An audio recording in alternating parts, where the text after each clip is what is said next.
raadiosaade Vaba Sõna. Põnevatest teemadest räägivad saatejuht Anti Poolamets ja huvitavad saatekülalised. Tere head kuulajad, Vaba Sõna stuudios on taas Riigikogu liikmed Evelin ja Anti Poolamets. Tänases saates tuleb juttu EKRE algatatud surrogaatemaduse keelamise eelnõust ning minister Jolleri umbusaldamisest. Evelin, sina tegid sel nädalal ka väga huvitava küsimuse infotunnis minister Keldole ja see puudutas tuulikute alast survet omavalitsustele. Kas sa võiksid meie headele kuulajatele pisut valgustada, millega siis tegu oli? Ja tere ka minu poolt ja tõepoolest siin nädal-paar tagasi saatis minister Erkki Keldo omavalitsustele kirja, ütles, et tegu on infopäringuga ja sooviti teada, et kui kaugel siis omavalitsused on selle planeeringutega, et millal siis kehtestatakse, millal vastu võetakse. Esiteks tõesti selline veider küsimus, kuna vahetusid ka ju volikogud ja need pole tööle veel hakanud ja samas volikogud just otsustavadki, kuidas neid planeeringuid menetletakse, kas kehtestatakse neid tuuleenergia planeeringuid või mitte. Aga ega ma Keldolt ju vastust ei saanud. Seda enam, et ma viitasin, et Eesti Energia tulemustele, et kus see Eesti Energia, vaatamata sellele, et on Sopi Tootsi tuulepark kasutusse võetud, ei kasvanud Eesti Energia, taastuvenergia müügimaht, kuna ei olnud turgu. Hind oli liiga madal, ei pääsenud turule ja väga palju tootmist jäi müümata või tootmata ja samas surutakse omavalitsustele peale, algatada aga uusi planeeringuid. Minu jaoks on see ikkagi nii kummaline ja minister jälle ütles, et energeetika ei ole ju tema teema, et sellega tegeleb energiaminister Sutt. Aga tegelikult, mida sa siis uurid või survestad neid omavalitsusi, kui see sinu teema ei ole? Täiesti arusaamatu, mis seal valitsuses toimub. Mina saan küll aru, mis seal toimub, ehk siis erinevate meetoditega tuulikumafia esindamine ja selle meetodi juurde käib ka nende majanduslike huvide esindamine ja mis on olnud Reformierakonna kogu käitumisjoon, kogu valitsemise ajal on väga selliste isekate huvigruppide esindamine ja võiks öelda, et enne kui nad oma asju kokku pakivad, muide selle kohta ütles eluaegne Haapsalu linnapea Sukles, et Reformierakonna agoonia kestab veel paar aastat, saad aru. Temal on hea nina, Reformierakonna agoonia kestab veel paar aastat, aga juba jooksevad nad laiali ja Sukles ise ütles, et võib-olla ma kandideerin hoopis Keskerakonna nimekirjas, nii et juba jooksevad laiali, sest nad ei näe enam tulevikku Reformierakonnas endal. Aga selle eest nad kindlustavad seljatagust sellega, et võimalikult palju äriringkondadele riigi ressurssi pumbata tuuliku äri kaudu, sest siin jagatakse laiali kogu energiasüsteem ja siis loodetakse, et äkki need inimesed jäävad tänu võlgu, äkki saab keegi mõne tuulikufirma nõukogusse koha hiljem või tegevjuhi koha. Et siin juba tegeletakse oma maandumisplatside valmistumisega pärast Reformierakonna pankrotti. Ja vaata, kui valelikud nad on, et ütlevad, et toob odavat energiat.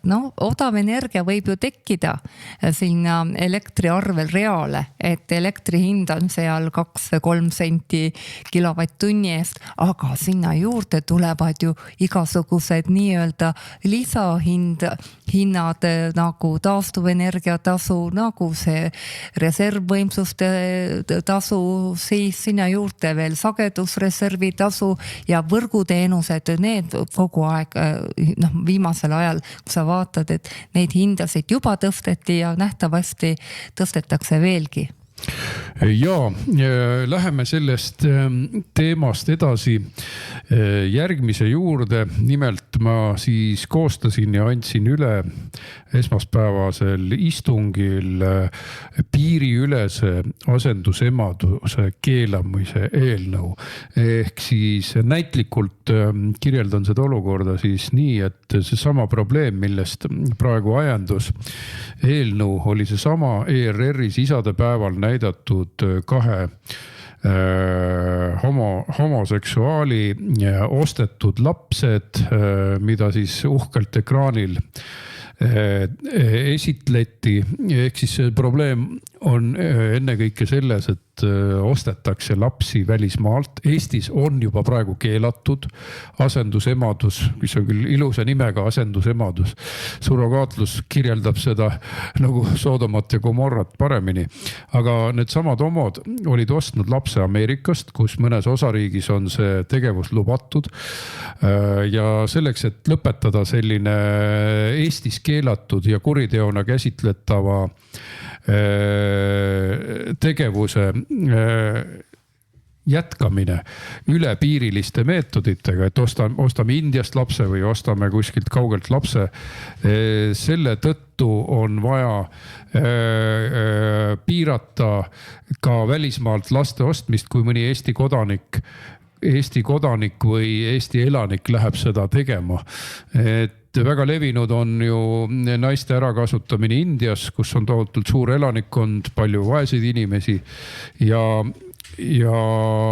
Evelin, kui sina võiksid kirjeldada naise pilgu läbi seda, et mida tähendab tegelikult surrogaatemadus ja veel raha eest toimub surrogaatemadus, et kui julma naiste ärakasutamisega on tegelikult tegu? Ma tookski siinkohal välja ÜRO eriraportööri Reem Al-Salemi ülevaate 2024. aasta raportist, et see on üks kõige põhjalikumaid rahvusvahelisi analüüse surrogaatluse mõjudest ja ÜRO raporti järeldus on nagu ühemõtteline, et surrogaatlus on praktika, mis toob kaasa vägivalla ja ekspluateerimise naiste ja laste suhtes ning selle globaalse keelustamise vajadus ei tulene mitte konservatiivsetest hoiakutest, vaid inimõiguste põhimõtetest.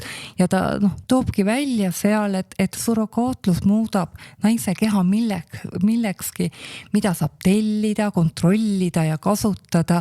Ja kui me ka tihtipeale kuuleme neid kurbi lugusid, et kuidas homod tahavad lapsi saada, siis seal arutelus unustatakse lapse kui isiku vajadused ja ka ei räägita emavajadused, et ei räägita ka naistest, et toon meil näiteid ÜRO raportist, et ta toob välja, et suurem osa surrogaatemadest on naised, kes on majanduslikud haavatavad. Ja nad valivadki surrogaatluse mitte isikliku vabaduse, vaid rahalise sunniseisu tõttu. Ja see ei ole ju vabatahtlik tegevus, vaid ekspluateerimine. Ja siin on ju tegelikult ka väga suured rahad mängus. Et raportis tuleb välja, et näiteks 2023. aastal hinnati ülemaailmse surrogaatlus turuväärtuseks $14,95 miljardit USA dollarit ja hindavad, et see võib veel kasvada 2030. aastaks $99,7 miljardit dollarini ja asi ei ole mitte tehnoloogia arengust, vaid tõesti toimuvad sellised ütleme ülemaailmselt varanduslikud nihkumised, et surrogaatlust ei telli mitte ainult enam homod, vaid ka tavalised rikkad perekonnad, kes ei tee nii keerulist protseduuri läbi, kui on lapse kandmine ja mis see uuring välja veel toob. Ta toob välja, et need surrogaatlapsed, tihtipeale on ka emadel tagajärjed mentaalsed ja need lapsed ka kui ema on sellises seisundis või see asendusema, et need sünnitused on keerulised, kasutatakse erakorralisi seal keisrilõikeid ja ja veel see ka, et on ka enneaegseid sünde, et see meetod lapse saamiseks on nii emale ohtlikum kui ka lapsele, kuna see ei kulge nii, ütleme, loomulikult või et seal on ka need reesuskonfliktid, et see ei ole normaalne, on mu jutu mõte. See ei ole muidugi normaalne ja tasu nii-öelda raha eest selle võõra lapse kandmine on meestearst Margus Punapii hinnangul üks kõige karmimaid naiste ekspluateerimise vorme üldse, ta ütles, nii füüsilises kui vaimses mõttes, et mille käigus ju naine kaotab pärast sünnitust kõik õigused lapsele, kellega ta on ise 9 kuud koos arenenud, ja ta ütles, et selle kõrval on prostitutsioon tema arvates lapse mäng, kuna seal on muidugi väga palju ärakasutamist ja kõike, aga seal on mingilgi määral võimalus, eks ole, ka ei öelda isegi ärakasutatud inimestel, aga siin naise keha panna orjanduslikel eesmärkidel ka füüsiliselt väga raske surve alla, et tema arvates on see üks kõige jõhkramaid naiste ahistamise vorme. Ma toon veel ühe aspekti, millest vähe nagu räägitakse, võib-olla ka ei tulda selle peale, et surrogaatluse kaudu sündinud lapsed on sageli tellitavate vanemate poolt muidugi soovitud ja hoitud, kuid juba sünnist saati tuleb neil üle elada neid ilmale toonud emast lahutamine, nad antakse üle lapse tellinud vanematele, protsess, mis võib olla nagu emotsionaalselt ja arenguliselt oluline, ja seal, kui tuleb, ütleme, mingid tõrkeid, näiteks jääb mõni dokument tegemata ja lapse üleandmine osutub keerulisemaks, siis näiteks tuleb seal kodakondsuse või identiteedi tunnustamisega seotuid õiguslikke probleeme ja laps jääbki nagu ebamäärasesse olukorda. Ma mäletan, kui see COVID-i pandeemia pihta hakkas, siis öeldi, et vaadake, Ukrainas on see probleem, et need beebitootjad on hädas, et ei saa lapsi üle anda tellijatele ja need lapsed ja emad on justkui nagu lõksus seal, et kohutav mõelda. No, minu jaoks on see kõik nagu inimkaubanduse vorm ja väga jõhker ärakasutamine. Ma toon ühe näite veel, et Itaalias mõni aasta tagasi muudeti rangemaks seda surrogaatluse karistamist, sest öeldi, et lihtipeale hiilitakse seadustest kõrvale, kriminaalvastutus oli juba siis ja siis nad panid kuni 1 miljoni eurose trahvi ja mida just lükkas tagant konservatiivne peaminister Giorgia Meloni ja nad ütlesid lihtsalt ja konkreetselt, emadus ei ole müügiks, ütles Meloni.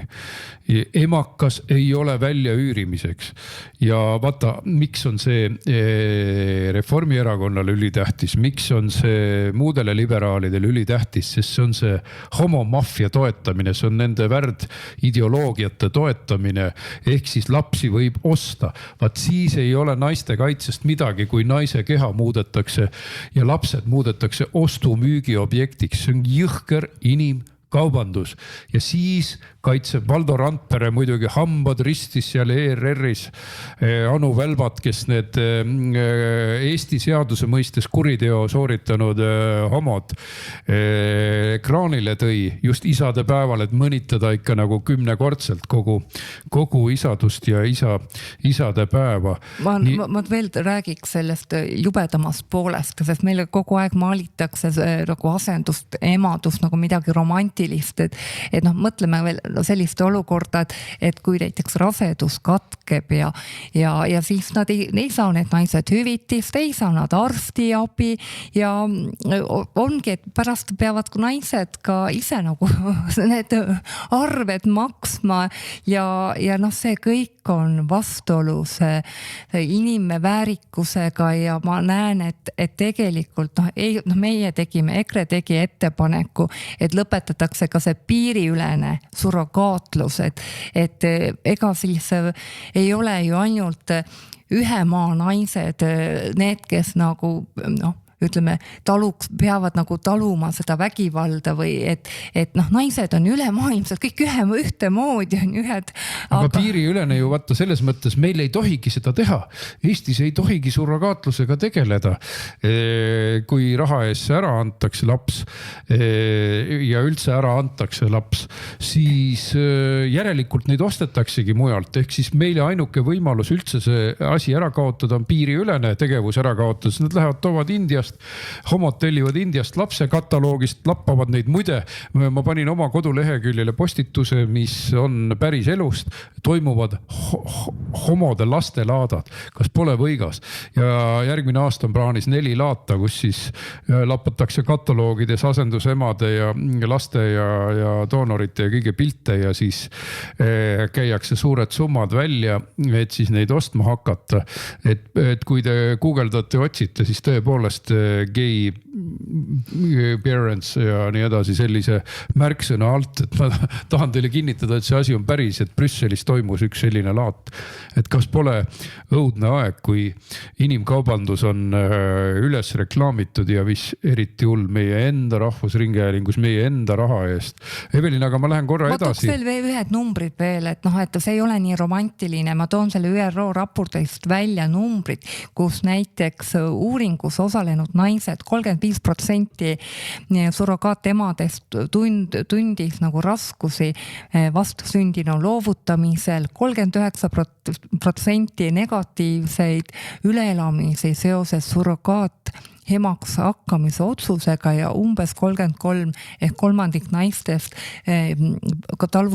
kogesid pärast posttraumaatilist stressi või ja noh, ikkagi ka see, et mõned naised võivad eluks ajaks omal vaimse tervise kaotada ja see asi on ikkagi väga-väga ohtlik. Milline süütunne võib tekkida, et mingil hetkel inimene võib-olla on ise segaduses, vaimses segaduses, võtab see raha vastu, aga hiljem see kahetsus võib olla tohutu ja võib inimesi viia tegelikult enesetapudeni, et mõnes mõttes on ka see väga ohtlik ala, sest see naiste depressioon pärast lapse ala andmist võib olla väga raske.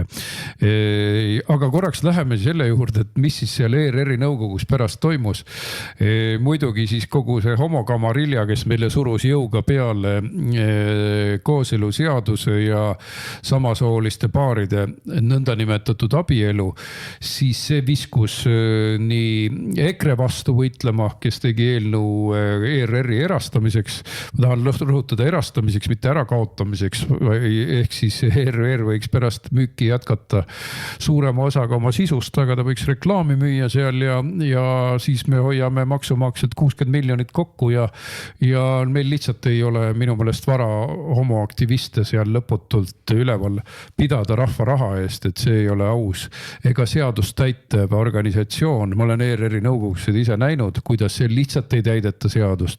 Aga kes siis kargas veel Rein Veidemannile, Rahvusringhäälingu nõukogu esimehele kallale, oli siis Ringvaate saatejuht Marko Reikop, kes on ise aktiivne homo ja elab ühe ERR-i nõukogu liikmega koos, siis on Paavo Nõgene.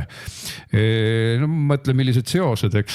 Et siis see Paavo Nõgene oma elukaaslasega, siis tema muidugi arvatavasti oli nõukogus ka selle Veidemanni suhtes kriitiline, aga siis Marko Reikop olevat õhtul afektiseisundis helistanud Rein Veidemannile ja tal näo täis sõimanud. Et mõelge siis, kelle oma see ERR on, et tegelikult on justkui nende ERR-i töötajate oma kõige rohkem, selle juhtiva kamarilja oma, kes siis tegelikult vaatavad, et nende töökohad alles jääks, nende poliitiline ideoloogiline platvorm, mis on reeglina vasakäärmuslik, nagu Marko Reikop, kes seal hommikust õhtuni eksponeerib homoaktiviste. Et siis need on need peremehed, mitte rahvas ei ole peremees, vaid nemad ütlevad, neil on toimetuslik vabadus.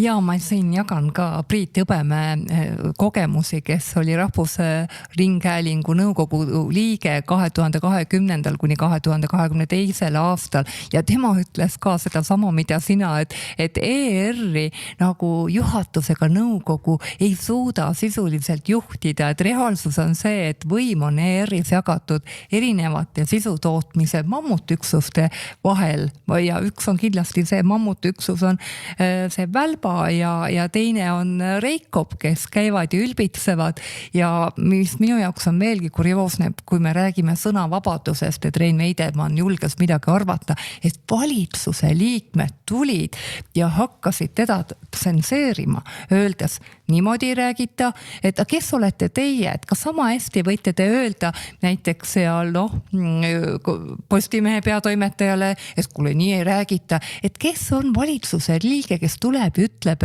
mingi vaba sõna või meediale, et millest te tohite rääkida ja millest ei tohi. See on juba diktatuur. No just nemad sekkusid aktiivselt nii-öelda arvamusvabadusse. Tuleb välja, et nõukogu esimees on täielik topis, kes ei tohi midagi öelda, aga tegelikult on kogu nõukogu ülesanne just jälgida, et seadust järgitaks ja mina olen näinud ja palju kordi, kus ta ei järgi ja nad sõna otseses mõttes irvitavad meie üle, nõukogu üle, nad ainult tahavad, et me peksaks rohkem raha välja neile Riigikogult. Nii et ma toon ühe näite veel nende tegevusest. Kunagi nad näitasid tõesti järjest mingisugused täiesti alaväärtuslikke Vene sõjaseriaale. No kuulge, kas Vene Putinli-meelseid siukse ajaloo vaatega Vene propagandistlikud sõjaseriaalid on ERR-i seadusega kooskõlas? Ei ole. Seal oleks pidanud järjest vallandatama nii juhatuse esimees, järjest. Nad tegid näo, nagu poleks mitte keegi süüdi. Hullemat ämbrit annab üldse otsida. Ja nüüd me räägime ka sellest, kunagi ma küsisin, aga teil on seaduses kirjas, et ERR peab siis väärtustama perekonnal põhinevat ühiskonnamudelit. Mida te siis selle täitmiseks teinud ole? Küsisin ja selle peale oli toimetuste esindajatel täielik vaikus. Mõne minuti pärast tuli ühele meelde, et lahutus Eesti moodi, et sellise asja nad on teinud. See on siis kõik, mida nad perekonnal baseeruva ühiskonnamudeli tutvustamiseks, väärtustamiseks on teinud. Aga tegelikult nemad ju ütlevad, et me oleme nüüd kõik ümber tõlgendanud, nüüd ongi homoperekonnad ja nüüd me seda taomegi teile pealuusse kogu aeg ja alati. Et see on küll värdjalik, kus tegelikult kõik su mõisted defineeritakse ümber ja virutatakse sulle vastu vahtimist, et sisuliselt seadus enam ei kehtigi. Jah, ja veel see ka, et nad nagu ignoreerivad nii-öelda selle peremudeli puhul, et meil on nii mitmekülgne peremudel, ignoreerivad seda, et surrogaat emadus on kriminaliseeritud. Eestis ei tohi lapsi osta. Kui sa lähed välismaale ja teed midagi, mis on Eesti mõistes seaduse rikkumine, et kuhu me siis jõuame? Lõpuks kutsume, ma ei tea, kas mingid Aga ta tappis välismaal inimese, eks ole. No mis siis ära ei ole, et meie ETV-s peame ju seda näitama, eks ole. Et emadepäeval või ma ei tea, kutsume siis mingi Mohamedi, kes on abielus lapsega, või lastekaitsepäeval kutsume mingi Mohamedi, kes aga seal välismaal on nii kombeks, eks ole, milles asi. Aga see on hea analoog. Üha hullemaks läheb, et ERR, kes ikkagi aastavahetusel tegeleb mingisuguse drag-show'ga, kui kõik pered istuvad laua ääres ja tahaks midagi ilusat näha ja loobivad beebisid rahvariidelt selikuga naise kõhu alt vastu lavalaudu. See kõik on nii võikaks läinud, et me tegelikult nad on kaaperdanud institutsiooni, nii nagu kunagi 68. aastal, kui need igasugused kommunistlikud hordid hakkasid oma võidukäiku tegema Lääne-Euroopas, Moskva, kusjuures Moskva mahitusel. Seal sinna saadeti kõvasti raha ja käisid punaste lippude all marssimas ja kiitsid Mao Tse-tungi ja siis nad võtsid seisukoha, et marss läbi institutsioonide, võtame kodanlastelt institutsioonid üle, kõik ajalehetoimetused, vabrikud ja sõjaväe ja kõik võtame üle ja siis me olemegi muudame nad marksistlikuks. Eestis on ERR muudetud marksistide mängukanniks. Eestis ei ole piisanud sellest, me saime 47 aastat kommunismi mekkida, okupatsiooni mekkida, ei, jälle marksism otse meie maksumaksja rahadega. EKRE ütleb, meile aitab. Nad on parandamatud, erastame ja siis ma ei ole kindel, et ka erakanalid oskavad väga head meediat teha, aga vähemalt me ei maksa 60 miljonit eurot sellisele jamale peale. Mina leian küll, et erakanal on väga hästi ka saanud hakkama uudiste toimetamisega ja Eestis toimuva toimetamisega ja seesama Õnne 13, et ega siis seda saab ju ka teha reklaamirahadega, et maksumaksja ei pea neid saateid tegema ja seda enam, et kui on inimesed, kes soovivad seda saadet, ma arvan, et järjekord on ukse taga, et nii Kanal 2 kui ka on igasugused ju need produktsioonifirmad, kes ju teevadki neid saateid selleks, et neil on turgu. Aga pärast väikest pausi läheme Karmen Jolleri umbusalduse juhtumi juurde. Raadiosaade Vaba Sõna koos põnevate teemade ja huvitavate külalistega on eetris igal laupäeval kell 12 Virumaa Tre raadios. Saatejuht Anti Poolamets. Oleme jälle stuudios tagasi. Stuudios on Anti ja Evelin Poolamets. Evelin, meil on nüüd ees Karmen Jolleri umbusaldus. Selleks ajaks, kui saade eetrisse läheb, saame teada, kas teda ka umbusaldati või mitte, aga esialgu on koalitsioon selline, mis püsib koos, aga ma ei ole kindel, et lõpuni päriselt, sest Eesti 200-ga on nii pahad lood, et nad hakkavad laiali pudenema. Aga siiski Karmen Joller on väga halvasti, üks kõige halvemini hakkama saavaid ministreid. EKRE rõhutas umbusalduses seda, et ta ei ole näidanud üles huvi ega initsiatiivi, et lahendada naiste tugikeskuste kroonilist alarahastust. Et see haakub ka sellega, mida me praegu naiste siis kiusamise ja ahistamise ja alandamise teemal rääkisime, et need samad inimesed ju kaitsevad laste raha eest ostmist ja samal ajal unustavad, et naiste tugikeskused on alarahastuses. Ja miks nad on alarahastuses? Ennekõike sellega, et hinnad on vahepeal ligi 50% kasvanud, aga rahastus on kasvanud vaid 7% ja seal on tohutud probleemid, küll juriidilise abiga ja probleemid seal 16 tugikeskuses aina kasvavad, järjekorrad kasvavad kõikvõimalike nõustamiste, abistamiste osas. Ehk siis meil on väga tõsine põhjus talle umbusaldust avaldada. Jah, et seal on ju ka teisi neid probleeme, mida me nagu ette heitsime, et ravijärjekorrad on väga pikad, mitte midagi ei ole tehtud sellega, samas ka inimeste nagu erihoolekande teenuse on probleemid, et ei jätku raha piisavalt. Oma osalust tõstetakse jälle 10% samal ajal, kui inimestel rahakott on palju-palju tühjemaks jäänud. Jah, ja veel ütleme need samad probleemid, et kui me kuuleme, mida siis Joller räägib ja kui palju on tegelikult tegemata, ma ei näe, et oma valdkonna eest võitleks või seisaks selle eest. Võtame kas või naiste varjupaikade teema. Raha leitakse, naiste varjupaikade raha kanditakse sinna igasuguste võrdõiguslike volinike kantseleidesse, oma LGTB assotsiatsioonidesse ja mujale. Aga igal juhul nüüd me saame teada, kuidas meil läheb, sest Karmen Jolleri umbusaldus andsime me juba teisipäeval sisse, aga täna siis vaatame, kas tuleb ootasime, et millal minister tuleb välislähetuselt tagasi, sest nagu me näeme, et ministril on mujal maailmas nii palju tööd, et ei jõua siin Eestis oma inimestega tegeleda. Igal juhul on naiste varjupaikades praegu olukord selline, et juriidiline nõustamine on väga kokku tõmmatud, selle järgi on pikad järjekorrad. Samal ajal just nende laste hooldusõiguste ja vaidluste teemal on juriidilist nõu väga vaja. On igasuguseid eksperte vaja, kes aitavad emotsionaalselt varjupaikades olevaid naisi, annavad neile psühholoogilist abi. Ehk siis, kui me tahame päriselt naisi kaitsta, siis see on nüüd hästi praktiline valdkond, kus reaalselt abi osutada. Aga mida nemad teevad?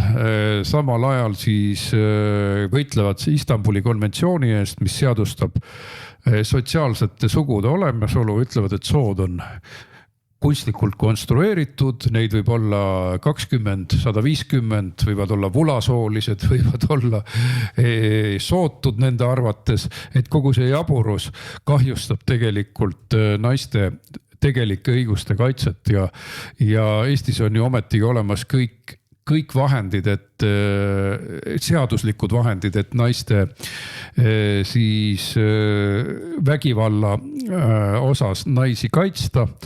Aga neid lihtsalt ei rakendata piisavalt palju.